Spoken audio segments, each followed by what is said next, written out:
Hi guys, எல்லாருக்கும் வணக்கம். இன்னைக்கு நம்ம எதை பத்தி பார்க்க போறோம்னா, நீங்க ஒரு பிசினஸ் ஓனரா இருந்தாலும் சரி, இல்ல நீங்க டிஜிட்டல் மார்க்கெட்டிங் பர்சனா இருந்தாலும் சரி, உங்க பிசினஸ்க்காக நீங்க ஆட்ஸ் ரன் பண்ணுவீங்க. ஸோ நீங்க மெட்டா ஆட்ஸ் ரன் பண்ணும்போது காமனா நிறைய மிஸ்டேக்ஸ் பண்றீங்க. இந்த மிஸ்டேக்ஸ் எப்படி உங்க பிசினஸ் அஃபெக்ட் பண்ணும், உங்க லீட்ஸ் எப்படி அஃபெக்ட் பண்ணும், அதை பத்தி நீங்க ஸ்டெப் பை ஸ்டெப்பா பார்க்க போறோம். ஸோ வீடியோவை ஸ்கிப் பண்ணாம எண்டு வரையும் பாருங்க. அதுக்கு முன்னாடி நீங்க ஃபர்ஸ்ட் என் சேனலுக்கு வரதான் மறக்காம சேனல் சப்ஸ்கிரைப் பண்ணுங்க. நம்ம சேனலை பொறுத்த வரைக்கும் full and full business oriented videos நம்ம சேனலில் கவர் பண்ணுவோம். ஸோ நம்ம என்ன மாதிரி டாபிக்லாம் கவர் பண்ணணும்னா, உங்கள் பிஸ்னஸ் எப்படி ஸ்கேல் பண்ணுறது, அதாவது சேல்ஸ் எப்படிலாம் இன்க்ரீஸ் பண்ணலாம், அண்ட் சேம் டைம் உங்கள் பிஸ்னஸ் எப்படி ஆட்டோமேட் பண்ணலாம், இது நம்ம சேனலில் மேக்ஸிமம் கவர் பண்ணுவோம். சில ஏஐ டூல்ஸ் ப்ளஸ் டிஜிட்டல் டூல்ஸும் கவர் பண்ணுவோம். அது உங்கள் பிஸ்னஸ் ஹெல்ப்ஃபுல்லாக இருந்தால் நீங்கள் அதை ஃபாலோ பண்ணுங்கள். இன்கேஸ் உங்களுக்கு ஏதாச்சும் டவுட்டோ இல்லை சப்போர்ட்டோ தேவைப்பட்டா எனக்கு டைரெக்டாக இன்ஸ்டாகிராம் மெசேஜ் பண்ணுங்கள். பிஸ்னஸ் ரிலவெண்ட்டான குரீஸ் ஏதாச்சும் இருந்தால் என் டைரெக்டாக மெயில் பண்ணுங்கள். நான் மேக்ஸிமம் எல்லாருக்கும் ரிப்ளை பண்ண ட்ரை பண்ணுறேன். லிங்க் டிஸ்கிரிப்ஷனில் கொடுத்துருக்கேன். ஓகே கைஸ், வாங்க இன்னைக்கு வீடியோக்குள்ள போகலாம். இன்னைக்கு நீங்க உங்க பிசினஸ்க்காக மெட்டா ஆட்ஸ் ரன் பண்ணும்போது நிறைய மிஸ்டேக்ஸ் பண்றீங்க. அதுல காமனா இருக்க டாப் 10 மிஸ்டேக்ஸ் தான் இன்னைக்கு வீடியோ கம்ப்ளீட்டா எக்ஸ்ப்ளோர் பண்ணுவோம். ஸோ ஸ்ட்ரைட்டா வீடியோக்குள்ள போயிடலாம். ஃபர்ஸ்ட் பாத்தீங்கன்னா இது ரொம்ப ரொம்ப முக்கியம். இப்போ நான் சொல்ல போற அந்த 10 மிஸ்டேக்ஸ் கண்டிப்பா நீங்க உங்க பிசினஸ்ல பண்ணாதீங்க. ஸோ பண்ணினா கண்டிப்பா நீங்க ஏதோ ஒரு ஆப்பர்ச்சுனிட்டியை லாஸ் பண்றீங்கன்னு அர்த்தம். ஸோ அது என்னென்ன மிஸ்டேக்ஸ் பார்த்துலாமா. ஃபர்ஸ்ட் பாத்தீங்கன்னா நாட் ஸ்கேலிங் வின்னிங் ஆட்ஸ். ஆக்சுவலாக நீங்கள் ஒரு ஆட் ரன் பண்ணால் மட்டும் போதாது, அதை நீங்கள் ஸ்கேல் பண்ண தெரியணும். ஸோ ஆல்ரெடி நம்ம சேனலை பார்த்து எல்லாருக்குமே தெரியும், உங்கள் பிஸ்னஸ்க்காக நீங்கள் மெட்டா ஆட்ஸ் ரன் பண்ணும்போது ஸ்கேலிங் பண்ணணும்னு சொல்லி. ஸ்கேலிங் ரொம்ப ரொம்ப முக்கியம்.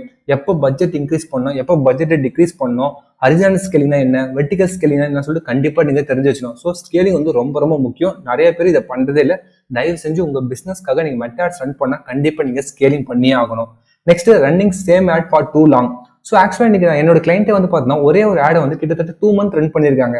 ஸோ இந்த மாதிரி ரன் பண்ணும்போது என்ன நடக்குன்னா, உங்களோட ஆட் லிமிடெட் ஆகிடும் அண்ட் சேம் டைம் ஆட் பெட்டிக்கு வந்துடும். அதாவது ஃபர்ஸ்ட் மந்த் பார்த்தீங்கன்னா உங்களுக்கு நல்ல ரிசல்ட் வந்திருக்கும். ஆனால் செகண்ட் மந்த் பார்த்தீங்கன்னா காஸ்ட் பர் லீட் இன்க்ரீஸ் ஆயிருக்கும். ஸோ இதனால என்ன நடக்குதுன்னு பார்த்தீங்கன்னா ஆட் ஃபெட்டிக் ஆயிருக்குன்னு அர்த்தம். அதாவது ஃப்ரீக்வன்சி நீங்கள் செக் பண்ணணும். ஸோ ஃப்ரீக்வன்சி நீங்கள் செக் பண்ணும்போது சேம் யூசர்ஸ் உங்கள் ஆடை மல்டிபிள் டைம்ஸ் பார்த்துட்டு இருக்காங்கன்னு அர்த்தம். ஸோ அப்போ கண்டிப்பாக நீங்கள் பார்த்தீங்கன்னா ஒரே ஆடை லாங் டேர்ம் ரன் பண்ணக்கூடாது. ஸோ மல்டிபிள் ஆடை நீங்கள் டெஸ்ட் பண்ணிட்டே இருக்கணும். அதில் வின்னிங் ஆடை ஃபைண்ட் அவுட் பண்ணிட்டே இருக்கணும். நெக்ஸ்ட் பார்த்தீங்கன்னா use only one campaign. So நிறைய பேர் என்ன பண்றாங்க, ஒரே ஒரு கேம்பெயின் தான் அவங்க பிசினஸ்க்காக ரன் பண்ணுவாங்க. ஸோ அந்த கேம்பெயின் லாங் டேர்ம் ரன் பண்ணிட்டு இருப்பாங்க. ஸோ இதனால என்ன நடக்குன்னா, ஒன் கேம்பெயின் ஒன் ஸ்ட்ராட்டஜி ஆகும். ஸோ இதனால நீங்க என்ன பண்றீங்க, நிறைய ஆப்பர்ச்சுனிட்டியை மிஸ் பண்றீங்க. ஸோ இதுல மல்டிபிள் கேம்பெயின் அப்ஜெக்டிவ்ஸ் இருக்கு. எல்லாமே நீங்க டெஸ்ட் பண்ணணும். என்கேஜ்மெண்ட் கேம்பெயின் இருக்கு, லீட் கேம்பெயின் இருக்கு, சேல்ஸ் கேம்பெயின் இருக்கு, இதுல நீங்க ஆப் வச்சிருந்தா ஆப் டவுன்லோட்ஸ் கேம்பெயின் இருக்கு. ஸோ இந்த மாதிரி மல்டிபிள் கேம்பெயின்ஸ் நீங்க டெஸ்ட் பண்ணணும். ஒரே ஒரு கேம்பெயினோட உங்களோட பிசினஸ் ஸ்டாப் பண்ணாம மல்டிபிள் கேம்பெயின் அப்ஜெக்டிவ் வச்சு நீங்க டெஸ்ட் பண்ணி பார்க்கணும். அட் லாஸ்ட் பாத்தீங்கன்னா நோ ரீடார்கெட்டிங் ஸ்ட்ராட்டஜி. இன்னைக்கு இருக்கிற பிசினஸ் காமனா பண்ற மிஸ்டேக்ஸ் என்ன தெரியுமா?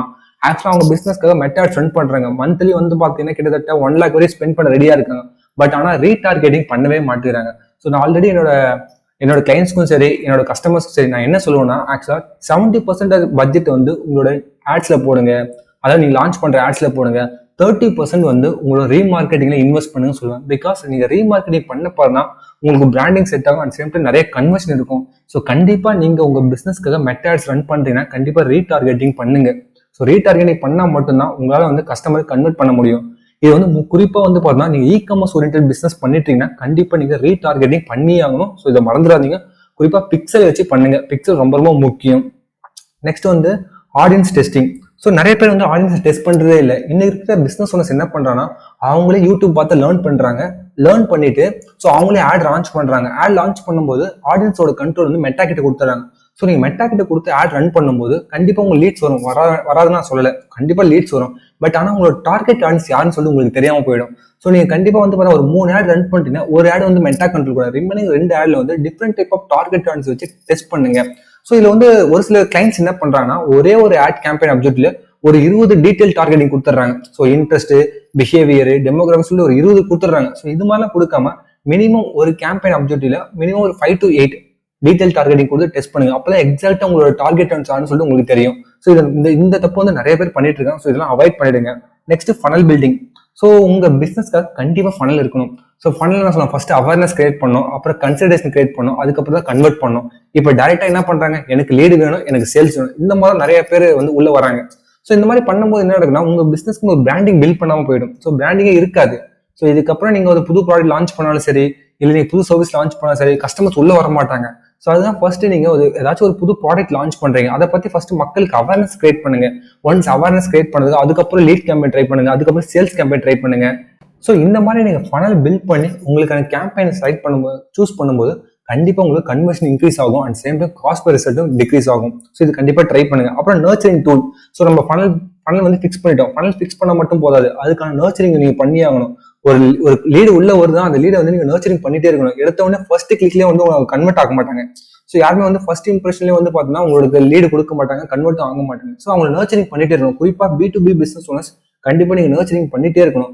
இப்போ ஒரு லீடு உள்ள வருது, அந்த லீடு வந்தவொடனே ஒரு வெல்கம் மெசேஜ் போற மாதிரி அவங்களுக்கு வந்து நீங்க வந்து ஒரு த்ரீ டேஸ் ஒன்ஸ் ஒரு மெசேஜ் பண்ற மாதிரி அவங்க டச்ல இருந்தா மட்டும் தான் உங்ககிட்ட கன்வெர்ட் ஆவாங்க. ஸோ கண்டிப்பா நர்ச்சரிங் டூல் இருக்கணும். அது வாட்ஸ்அப் இருந்தாலும் சரி, இல்ல மெயிலா இருந்தாலும் சரி, ஏதாச்சும் ஒரு டூல் வச்சு நீங்க நர்ச்சரிங் பண்ணிட்டே இருக்கணும். ஸோ குறிப்பா இதெல்லாம் நீங்க ஃபனல்லே நீங்க பில்ட் பண்ணிடணும். ஸோ என்ன பொறுத்த வரைக்கும் நான் ஆல்ரெடி சொல்லியிருக்கேன், இன்னைக்கு வாட்ஸ்அப் மார்க்கெட்டிங் ரொம்ப ரொம்ப முக்கியம். ஸோ நீங்க நர்ச்சரிங் பண்றதா இருந்தா வாட்ஸ்அப்ல பண்ணுங்க. குறிப்பா நீங்க மெட்டா கேம்பெயின் ட்ரை பண்ணும்போது மட்டும்தான் நீங்க இந்த மாதிரி வாட்ஸ்அப் மார்க்கெட்டிங்ல பண்ணா பெட்டர் ரிசல்ட் கிடைக்கும். ஒரு லீடு உள்ள வருது, வாட்ஸ்அப் வச்சு நர்ச்சர் பண்ணும்போது இமீடியட்டா கன்வெர்ட் நடக்கும். ஸோ அதனால சொல்றேன், கண்டிப்பா நீங்க வாட்ஸ்அப்பை யூஸ் பண்ணுங்க. வாட்ஸ்அப் API பர்ச்சேஸ் பண்ணி அதை வந்து நீங்க நர்ச்சரிங் டூலா யூஸ் பண்ணா பெட்டர் ரிசல்ட் இருக்கும்னு நான் சொல்றேன். ஸோ நீங்க ட்ரை பண்ணி பாருங்க. நெக்ஸ்ட் வந்து AB testing. So AB testing already சொல்லியிருக்கேன். ஸோ கம்பல்சரி உங்க பிசினஸ்க்காக பண்ணுங்க. ஆடியன்ஸை டெஸ்ட் பண்ணுங்க, கிரியேட்டிவ்ஸை டெஸ்ட் பண்ணுங்க, பிளேஸ்மெண்ட்டை டெஸ்ட் பண்ணுங்க. ஸோ தான் மல்டிபிள் டெஸ்ட் பண்ணால் மட்டும் தான் உங்களோட வின்னிங் அதை ஃபைண்ட் அவுட் பண்ண முடியும். நிறைய பேர் ஏபி டெஸ்டிங்கை பண்றதில்ல. தயவு செஞ்சு பண்ணுங்க. பண்ணால் மட்டும் தான் உங்களுக்கு ரிசல்ட் எங்கிருந்து அதிகமாக வருது உங்களால் ஃபைண்ட் அவுட் பண்ணவே முடியும். அட் லாஸ்ட் வந்து மெட்ரிசஸ். இன்னைக்கு பிசினஸ் ஓனர்ஸ் நீங்க கூட செக் பண்ணி பார்க்கலாம். ஸோ லாஸ்டா உங்களோட மெட்ரிசஸ், உங்களோட ஆட் ரிப்போர்ட் எப்போ செக் பண்ணி பார்த்தீங்க? ஸோ ஆடோட காஸ்ட் பர் ரிசல்ட் எவ்வளவு இருக்கு, லாஸ்ட் மந்த் எவ்வளவு இருக்கு, இந்த மந்த் எவ்வளவு இருக்கு, இன்க்ரீஸ் ஆயிருக்கா டிக்ரீஸ் ஆயிருக்கா, எதனால இன்க்ரீஸ் ஆயிருக்கு, எதனால டிக்ரீஸ் ஆயிருக்கு, இந்த வீக் நம்ம எந்த கேம்பெயின் ட்ரை பண்ணோம், லாஸ்ட் வீக் என்ன கேம்பெயின் ட்ரை பண்ணோம். ஸோ இதெல்லாம் நீங்க ரிசர்ச் பண்ணா மட்டும்தான் உங்க ஆட் வந்து ஸ்கேல் பண்ண முடியும். பிகாஸ் நீங்க வந்து உங்க ஏஜென்சி கிட்டயோ இல்ல உங்க டீம் கிட்டயோ கொடுத்துட்டா அவங்க என்ன பண்ணுவாங்க, டெய்லியில ரெகுலரா பட்ஜெட் போட்டுருப்பாங்க, ஆட் ரன் பண்ணிட்டு இருப்பாங்க. ஸோ இதுல வந்து உங்களால ஸ்கேல் பண்ண முடியாது. உங்களுக்கு எந்த ஒரு ப்ராப்பரான ரிப்போர்ட் இருக்காது. பிளஸ் என்ன ஆட் போயிட்டு இருக்குன்னு உங்களுக்கு தெரியாது. நிறைய பேர் வந்து நிறைய பிசினஸ் டெய்லி எத்தனை லீட்ஸ் வருதான் கேட்கறாங்க தவிர இன்னைக்கு எத்தனை பேர் காஸ்ட் பர் கிளிக் எவ்வளோ, காஸ்ட் பர் லீட் எவ்வளோ, இதெல்லாம் கேட்கவே மாட்டாங்க. அண்ட் சேம் டைம் வந்து என்ன கிரியேட்டிவ்ஸ் யூஸ் பண்றேன்னு சொல்லிட்டு நிறைய பிசினஸ் ஓனர்ஸ் தெரியல. ஸோ இதெல்லாம் நீங்க ரெகுலரா ஃபாலோ பண்ணணும். வீக்லி ஒன்ஸ், டெய்லி ஒன்ஸ் வந்து பாத்தீங்கன்னா அவங்க கூப்பிட்டு என்ன போயிட்டு இருக்கு, என்ன ரன் ஆயிட்டு இருக்கு, காஸ்ட் பர் லீட் நேற்று எவ்வளவு வந்து, இன்னைக்கு எவ்வளவு வந்து, இதெல்லாம் நீங்க கரெக்டா ட்ராக் பண்ண மட்டும்தான் உங்க ஆடை நீங்க ஸ்கேல் பண்ண முடியும். இது ரொம்ப ரொம்ப முக்கியம். ஸோ நீங்க ஆட் ரன் பண்றத விட அந்த மெட்ரிசஸை டெய்லியும் பார்க்கறது ரொம்ப ரொம்ப முக்கியம். ஸோ ரிப்போர்ட்டை தயவு செஞ்சு மிஸ் பண்ணாதீங்க. எல்லாமே டெய்லியுமே பாருங்க. அட் லாஸ்ட் வந்து ஆட்டோமேஷன். நீங்க வந்து இன்னைக்கு இருக்கிற பிசினஸை பொறுத்த வரைக்கும் கண்டிப்பா நீங்க ஆட்டோமேஷன் பண்ணியே ஆகணும். ஸோ ஆட்டோமேட் பண்ணா நான் டெலிகாலர் வச்சு பேசிடுவேன், இல்லை நானே எனக்கு ஃப்ரீயா இருக்கும்போது பேசுவேன், இந்த மாதிரிலாம் பண்ணீங்கன்னா நீங்க உங்களோட லீடு வந்து லாஸ் பண்ணிட்டு இருக்கீங்கன்னு அர்த்தம். ஸோ கண்டிப்பா உங்க பிசினஸ்க்காக நீங்க மெட்டா ஆட்ஸோ இல்லை கூகுள் ஆட்ஸோ எது ரன் பண்ணாலும் சரி, கண்டிப்பா ஆட்டோமேஷன் செட் பண்ணுங்க. ஒரு லீடு வந்தோம்னா அதை இமீடியட்டா கன்வெர்ட் பண்ண ட்ரை பண்ணும். அதை விட்டுட்டு நான் நாளைக்கு பேசுறேன், இல்லை நான் ஃப்ரீயா இருக்கும்போது பேசுறேன், நான் ரெகுலரா ஃபாலோ பண்ணுவேன், நான் 1 மந்த்க்கு ஃபாலோ பண்றேன். ஸோ இந்த மாதிரிலாம் பண்ணீங்கன்னா உங்களோட லீடை வந்து நீங்க லாஸ் பண்ணிட்டு இருக்கீங்க. ஸோ தயவு செஞ்சு அதெல்லாம் பண்ணாம நீங்க ஒரு ஆட் லான்ச் பண்ணும்போது ஆட்டோமேஷன் டூல் வச்சு லான்ச் பண்ண பெட்டரா இருக்கும். ஸோ இதுதான் வந்து பார்த்தீங்கன்னா காமனா நிறைய பேர் பண்ற மிஸ்டேக்ஸ். நான் சொன்ன மிஸ்டேக்ஸ்லாம் என்னன்னு பார்த்தீங்கன்னா, not scaling winning ad. So scale பண்ணுங்க. அப்புறம் same order multiple times run பண்ணாதீங்க. ஒரே ஒரு கேம்பெயினோட ஸ்டாப் பண்ணிடாதீங்க. மல்டிபிள் கேம்பெயின் ஆப்ஜெக்ட் யூஸ் பண்ணி ட்ரை பண்ணுங்க. ஸோ ரீமார்க்கெட்டிங் உங்க பிசினஸ்க்காக பண்ணுங்க. ஆடியன்ஸ் டெஸ்டிங் பண்ணுங்க. ஃபனலை பில்ட் பண்ணுங்க. நர்ச்சரிங் டூலை வந்து ரெடி பண்ணுங்க. அப்புறம் ஏபி டெஸ்டிங் பண்ணுங்க. அப்புறம் வந்து ரெகுலரா வந்து ஆடோட ரிப்போர்ட்டை செக் பண்ணுங்க. அட் லாஸ்ட் ஆட்டோமேஷன் செட் பண்ணுங்க. இதை மட்டும் நீங்க ப்ராப்பரா உங்க பிசினஸ்க்காக பண்ணிட்டீங்கன்னா உங்களோட லீட்ஸும் இன்க்ரீஸ் ஆகும், கன்வர்ஷனும் இன்க்ரீஸ் ஆகும், உங்களோட ROI இன்க்ரீஸ் ஆகும். ஸோ இதுல ஏதாச்சும் உங்களுக்கு டவுட்டோ இல்லை சப்போர்ட்டோ தேவைப்பட்டா எனக்கு டைரக்டா இன்ஸ்டாகிராம் மெசேஜ் பண்ணுங்க. பிசினஸ் ரிலவெண்டான குரீஸ் ஏதாச்சும் இருந்தா எனக்கு டைரக்டா மெயில் பண்ணுங்க. மேக்ஸிமம் எல்லாருக்கும் ரிப்ளை பண்ண ட்ரை பண்றேன். Thank you guys, bye bye.